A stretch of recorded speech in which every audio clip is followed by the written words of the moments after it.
বিসমিল্লাহির রহমানির রহিম। আসসালামু আলাইকুম ওয়া রাহমাতুল্লাহি ওয়া বারাকাতুহু। প্রিয় শিক্ষার্থী বন্ধুরা, আশা করি তোমরা নিশ্চয়ই ভালো আছো। আজকে আমরা ইংলিশ এক্সাম ফর এসএসসি বইয়ের বেসিক ক্লাসের আরো একটি ক্লাস নিয়ে হাজির হলাম।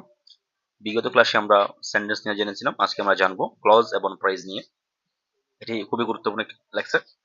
তোমাকে ইংরেজি ভালো করে শিখতে হলে, বারবার জানতে হলে এবং ভালোভাবে লিখতে হলে অবশ্যই এই জিনিস সম্পর্কে বা ক্লজ বা ফ্রেজ সম্পর্কে আইডিয়া থাকতে হবে। নয়তো তুমি ডিফাইন করতে পারবো না কোনটা কোন ক্লজ, কোনটা কোন সেন্টেন্স। বিশেষ করে আমাদের এই বইয়ের ইএফটি অংশে যে সেন্টেন্সের ব্যাখ্যা দেওয়া হয়েছে, সেখানে ব্যাখ্যাগুলো বুঝতে গেলেও তোমাদের এই ক্লজ এবং ফ্রেজ নিয়ে ধারণা রাখতে হবে, তবেই তুমি সহজেই বুঝতে পারবে ব্যাখ্যাগুলো। তো শুরু করা যাক। প্রথমে দেখি আমরা ক্লজ বা বাক্যাংশ হলো ইংরেজি ব্যাকরণের একটি গুরুত্বপূর্ণ অংশ। এটি সাধারণত সাবজেক্ট এবং ফাইনাইট ভার্বের সমন্বয়ে গঠিত হয় এবং একটি বাক্যের একটি বৃহত্তম বাক্যের অংশ হিসেবে সে কি করে কাজ করে। ক্লজ বা বাক্যাংশ হলো কি ইংরেজি ব্যাকরণের বাক্যের একটি গুরুত্বপূর্ণ অংশ। এটার মধ্যে কি কি থাকতে পারে? এটা সাধারণত একটা সাবজেক্ট এবং একটা ফাইনাইট ভার্ব থাকতে আমরা সাথে কি পারবো, একটা ক্লজ বলতে পারবো। ক্লজ এখন আমরা জানবো ক্লজের প্রকারভেদ, সংজ্ঞা এবং মহাকার কৌশল সমূহ। ক্লজ এর প্রকারভেদ। ক্লজকে প্রধানত দুটি ভাগে ভাগ করা যায়। একটা হচ্ছে ইন্ডিপেন্ডেন্ট ক্লজ, একটা ডিপেন্ডেন্ট ক্লজ। ইন্ডিপেন্ডেন্ট মানে হচ্ছে স্বাধীন বাক্যাংশ। তাহলে ইন্ডিপেন্ডেন্ট ক্লজ হলো সেই বাক্যাংশ যা নিজে নিজেই সম্পূর্ণ অর্থ প্রকাশ করতে পারে এবং সম্পূর্ণ বাক্য হিসেবে ব্যবহৃত হয়। অর্থাৎ এই ইন্ডিপেন্ডেন্ট ক্লজটা জাস্ট আমরা একটা বাক্য হিসেবেও ব্যবহার করতে পারবো, কিন্তু ডিপেন্ডেন্ট ক্লজের ক্ষেত্রে সেই বাক্যাংশ থাকার পরও অন্য কিছু ওখানে সংযুক্ত করতে হবে। যেমন আমরা একটু দেখি, এর অন্য কোনো ক্লজের উপর নির্ভর করার প্রয়োজন হয় না। অন্য নাম মেইন ক্লজ বা প্রিন্সিপাল ক্লজ। অর্থাৎ ইন্ডিপেন্ডেন্ট ক্লজকে আমরা মেইন ক্লজও বলতে পারি, আবার প্রিন্সিপাল ক্লজও বলতে পারি। এটার গঠন হচ্ছে subject plus finite verb plus optional object বা কমপ্লিমেন্ট বা অ্যাডভার্বিয়াল থাকতে পারে, না থাকলে সমস্যা নেই। অর্থাৎ এখানে সাবজেক্ট ফাইনাইট ভার্ব থাকলেও হয়ে যাবে। আবার সাথে এখানে অপশনাল হিসেবে থাকতে পারে অপশনাল অবজেক্ট থাকতে পারে, কমপ্লিমেন্ট থাকতে পারে, অ্যাডভার্বিয়াল থাকতে পারে অতিরিক্ত হিসেবে বা এক্সটেনশন হিসেবে। মনে রাখার কৌশল হচ্ছে কি, এর পূর্ণাঙ্গ অর্থ আছে, এটিকে বাক্য থেকে আলাদা করে লিখলে এটি একটি সিম্পল সেন্টেন্স হিসেবে কাজ করবে। অর্থাৎ ডিপেন্ডেন্ট ক্লজটা একটা সিম্পল সেন্টেন্স হিসেবে কাজ করবে। আমরা জানি সিম্পল সেন্টেন্স মানে আমরা আগে লেকচারে পড়ে আসছি, একটা সাবজেক্ট একটা ফাইনাইট ভার্ব থাকলে তাকে আমরা কি বলতে পারবো, সিম্পল সেন্টেন্স বলতে পারবো। যেমন এখানে দেখি, দ্য স্টুডেন্টস স্টাডিড হার্ড, ছাত্রটি কঠিন পড়াশোনা করেছিল। তাহলে দ্য স্টুডেন্ট স্টাডিড হার্ড, তাহলে দ্য স্টুডেন্ট এখানে সাবজেক্ট, স্টাডিড এই ফাইনাইট ভার্ব, তাহলে এইটুকু থাকলেই আমরা কি বলতে পারবো, এটাকে ইন্ডিপেন্ডেন্ট ক্লজ বলতে পারবো। এটা হচ্ছে অতিরিক্ত অংশ, হার্ডটা। এরপরে she want to the market, she went to the market, the bell rang. She want to the market, তাহলে শি এখানে সাবজেক্ট, ওয়েন্ট এটা হচ্ছে একটা ভার্ব, টু দ্য মার্কেট এটা অবজেক্ট হিসেবে বা এক্সপ্লেনেশন হিসেবে কাজ করছে। তাহলে এখানে বলা হচ্ছে কি, she went to the market, তাহলে এখানে কি চলে আসছে, আমাদের সাবজেক্ট চলে আসছে, ফাইনাইট ভার্ব চলে আসছে, তারপর অতিরিক্ত অংশ চলে আসছে। তাহলে এটাকে আমরা কি বলতে পারি, ইন্ডিপেন্ডেন্ট ক্লজ বলতে পারি। এবং এখানে দেখা যাচ্ছে যে এই কথাটার পর, যেমন এখানে দ্য স্টুডেন্ট স্টাডিড হার্ড, ছাত্রটি কঠিন পড়াশোনা করেছিল, এরপর কিন্তু কোনো কিছু শোনার ইচ্ছে নেই বা এটা একটা পূর্ণাঙ্গ অর্থ দিচ্ছে, এই সেন্টেন্সটা পূর্ণাঙ্গ একটা অর্থ দিচ্ছে। তাহলে যদি পূর্ণাঙ্গ অর্থ দিয়ে দেয়, তাহলে সেটাকে আমরা কি বলতে পারবো, ডিপেন্ডেন্ট ক্লজ বলতে পারবো। এরপর আসি আমরা ডিপেন্ডেন্ট ক্লজ বা পরাধীন বাক্য বা স্বাধীন নয় যেটা। ডিপেন্ডেন্ট ক্লজ হলো সেই বাক্যাংশ যা নিজে সম্পূর্ণ অর্থ প্রকাশ করতে পারে না। এটিকে অর্থপূর্ণ করার জন্য অবশ্যই ইন্ডিপেন্ডেন্ট ক্লজের সাথে যুক্ত হতে হয়।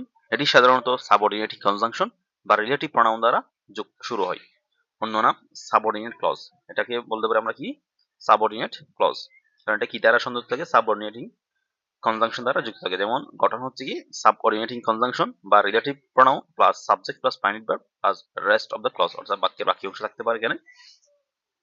মনে রাখার কৌশল হচ্ছে কি, এটি সব সময় একটি কানেক্টর, যেমন বিকজ, হোয়েন, হু, হুইচ ইত্যাদি দিয়ে কি হয়, শুরু হয়। এটিকে একা লিখলে মনে হবে বাক্যটি শেষ হয়নি এবং অর্থের জন্য আরো কিছু বলা বাকি আছে। অর্থাৎ সেটা শ্রুতিমধুর হবে না, এটা অতিরিক্ত আর কিছু শোনার ইচ্ছে থাকবে। তাহলে সেক্ষেত্রে আমরা সেটা কি বলবো, ডিপেন্ডেন্ট ক্লজ বা স্বাধীন বাক্য নয় বা পরাধীন বাক্য হিসেবে বলতে পারবো। যেমন because the weather was bad, কারণ আবহাওয়া খারাপ ছিল। তাহলে কারণ আবহাওয়া খারাপ ছিল, কি কারণে ছিল, এই জিনিসটা আসতেছে। অর্থাৎ বাক্যটা কি নয়, সম্পূর্ণ নয়, অর্থটা স্বয়ং সম্পূর্ণ নয়, এটার জন্য আরো কিছু শুনতে ইচ্ছে করতেছে। দেখুন এই যে হয়েন আই রিচড হোম, যখন আমি বাড়ি পৌঁছালাম, এটাও কি অসম্পূর্ণ। যখন আমি বাড়ি পৌঁছালাম তখন কি হলো, এই জিনিসটা তখন শুনতে ইচ্ছে করবে। Who is wearing a red dress, সে লাল পোশাক পরে আছে। সে যে লাল পোশাক পরে আছে, তাহলে যে লাল পোশাক পরেছে সে কে, এই জিনিসটা আসতেছে। অর্থাৎ বাক্যটা কি নয়, অর্থটা স্বয়ংসম্পূর্ণ নয়। যদি এরকম অসম্পূর্ণ অর্থ থাকে তাহলে সেক্ষেত্রে সেটাকে আমরা বলবো কি ডিপেন্ডেন্ট ক্লজ। অর্থাৎ এখানে একটা সাবঅর্ডিনেট কনজাংশন দিয়ে যুক্ত করা থাকবে, যেমন এখানে বিকজ আছে সাবঅর্ডিনেট কনজাংশন, তারপর এখানে হয়েন আছে রিলেটিভ প্রোনাউন, তারপর হচ্ছে এখানে হু, এটাও রিলেটিভ প্রোনাউন হিসেবে দিয়েই শুরু হচ্ছে, এবং এটা অর্থ স্বয়ংসম্পূর্ণ নয়। এরপর এসে আমরা ডিপেন্ডেন্ট ক্লজ এর প্রকারভেদ, অর্থাৎ ডিপেন্ডেন্ট ক্লজের অনেকগুলো প্রকার আছে কাজ অনুসারে। ডিপেন্ডেন্ট ক্লজ বাক্যে তাদের কাজ অনুসারে 3 ভাগে ভাগ করা যায়। এই ভাগগুলি মূলত পার্টস অফ স্পিচ বা পদের কাজ করে। প্রথমে এসে আমরা নাউন ক্লজ।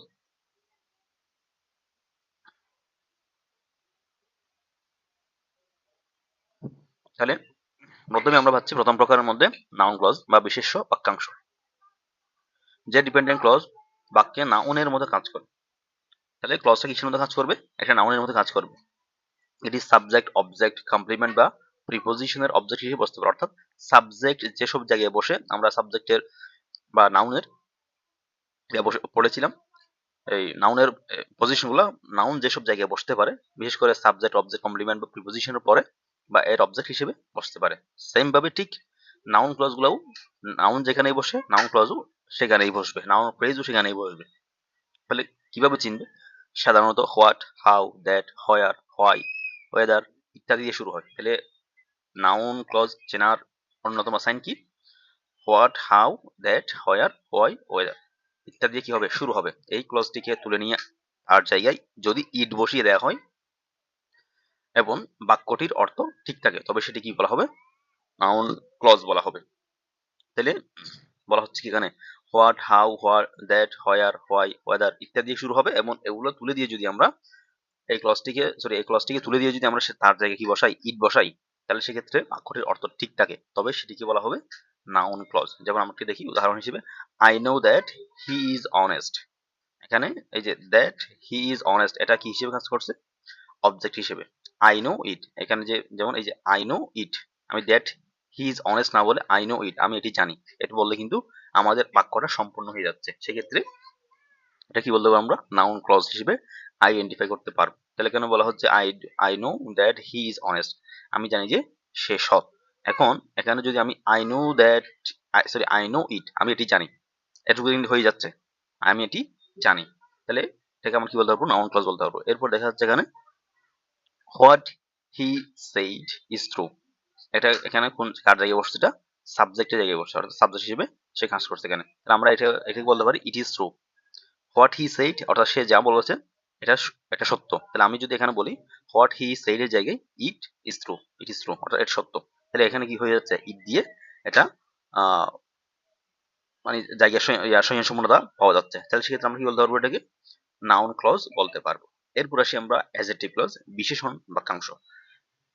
যে ডিপেন্ডেন্ট ক্লজ বাক্যে অ্যাডজেক্টিভের মতো কাজ করে, এটি এর ঠিক আগে বসানো কোনো নাউন বা প্রনাউনকে, যাকে অ্যান্টেসিডেন্ট বলা হয়, বর্ণনা করে বা মডিফাই করে। অর্থাৎ নাউন বা প্রনাউন কি করে, মডিফাই করে বা বর্ণনা করে, দোষ গুণ অবস্থা বর্ণনা করে। অর্থাৎ অ্যাডজেক্টিভের যে কাজ ঠিক সেম কাজটাই করে গিয়ে অ্যাডজেক্টিভ ক্লজ। অ্যাডজেক্টিভ যেখানে যেখানে বসতে পারে, অ্যাডজেক্টিভ ক্লজও সেই সব জায়গায় বসতে পারে। এটা কিভাবে চিনবো, এটি সাধারণত রিলেটিভ প্রনাউন বা রিলেটিভ অ্যাডভার্ব, যেমন who, whom, whose, which, that, when, where, why ইত্যাদি দিয়ে শুরু হয়। তাহলে এখানেও তো শুরু হয়। এখন এটা কিভাবে বুঝবো, তাহলে দেখি একটু কিভাবে বুঝবো আমরা। এটি সবসময় একটি নাউন বা প্রনাউনের পরে বসে থাকে, কি করে বর্ণনা করে। যেমন এখানে the man who is wearing A blue shirt is my father.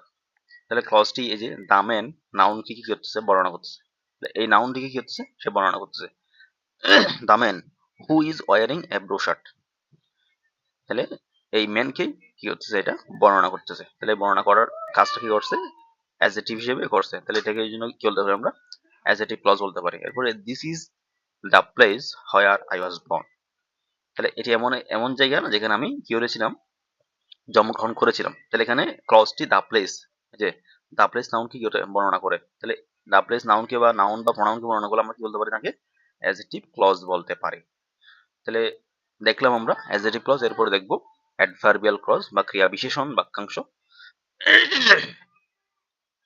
যে ডিপেন্ডিং ক্লজ বাক্যে অ্যাডভার্ব এর মতো কাজ করে, তাহলে যেসব জায়গায় অ্যাডভার্ব বসতে পারে সেই সব জায়গায় অ্যাডভার্বিয়াল ক্লজও বসতে পারে। এটি বাক্যের ভার্বকে মডিফাই করে এবং সাধারণত সময় বা টাইম, স্থান বা প্লেস, কারণ বা রিজন, শর্ত বা কন্ডিশন, ফল বা রেজাল্ট, বৈসাদৃশ্য বা কন্ট্রাস্ট ইত্যাদি নির্দেশ করে। কিভাবে চিনবে? এটি সাবঅর্ডিনেটিং কনজাংশন যেমন when, since, because, although, if, so that, as though, before ইত্যাদি দিয়ে কি হয়, শুরু হয়। তাহলে এটি টাইম বা কখন, প্লেস কোথায়, রিজন বা কেন, কন্ডিশন যদি ইত্যাদির উত্তর দেয়।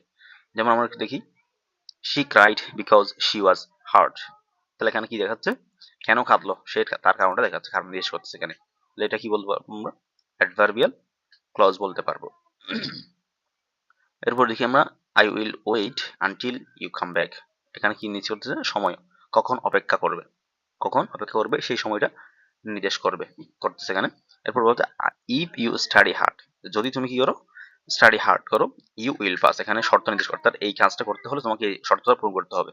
তাহলে এই জিনিসগুলো যদি আমরা দেখি তাহলে সেক্ষেত্রে কি বলতে পারবো আমরা, এটাকে অ্যাডভার্বিয়াল ক্লজ হিসেবে আইডেন্টিফাই করতে পারবো। তাহলে তার জন্য কি থাকবে, সাবঅর্ডিনেট কনজাংশন হিসেবে when, since, because, although, if, so that, as though, before ইত্যাদি দিয়ে কি হবে, শুরু হবে। তাহলে এখানে জিনিসটা দেখি, নাউন ক্লজ সাধারণত what, how, that, where, why, whether দিয়ে শুরু হবে এবং ক্লজটিকে তুলে দিয়ে আমরা ইট বসালে যদি বাক্য ঠিক থাকে, অর্থ ঠিক থাকে, সেক্ষেত্রে নাউন ক্লজ।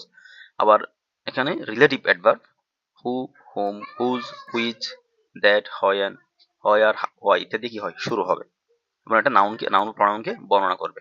এরপরে অ্যাডভার্ব হচ্ছে subordinary conjunction when, since, because, although, if, so that, as though, before ইত্যাদি কি হবে, শুরু হবে।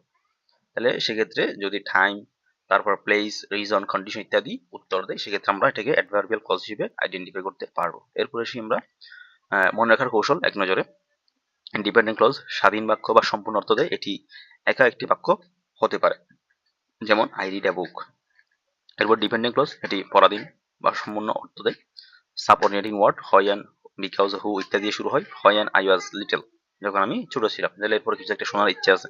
এরপর নাউন ক্লজ বিশেষ্য, নাউনের কাজ করে সে, ইট দ্বারা কি করা যায়, প্রতিস্থাপন করা যায়, অর্থাৎ নাউন ক্লজও তুলে দিয়ে সেখানে ইট বসালে অর্থটা কি থাকে, সম্পূর্ণ থাকে। যেমন I know that you are right, তাহলে আই নো ইট এটা বললে হয়ে যায়। এরপর অ্যাডজেক্টিভ ক্লজ বিশেষণ, নাউনের ঠিক পরে বসে তাকে কি করে, বর্ণনা করে। The fan which is blow is mine, কিন্তু দ্য ফ্যান একটা সাবজেক্ট বা নাউনকে বর্ণনা করছে, which is blow is mine এই জিনিসটা।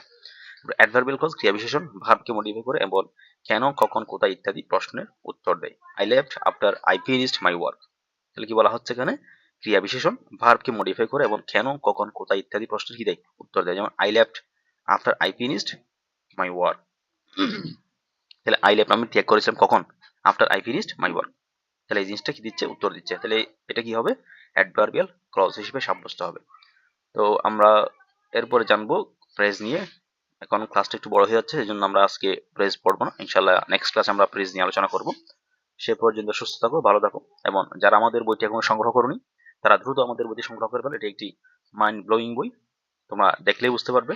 যারা ডেমো দেখতে চাও বইয়ের, আমাদের ভিডিও নিচে কমেন্ট করতে পারো, আমরা ইনশাল্লাহ দিয়ে দিব তোমাদেরকে। আসসালামু আলাইকুম।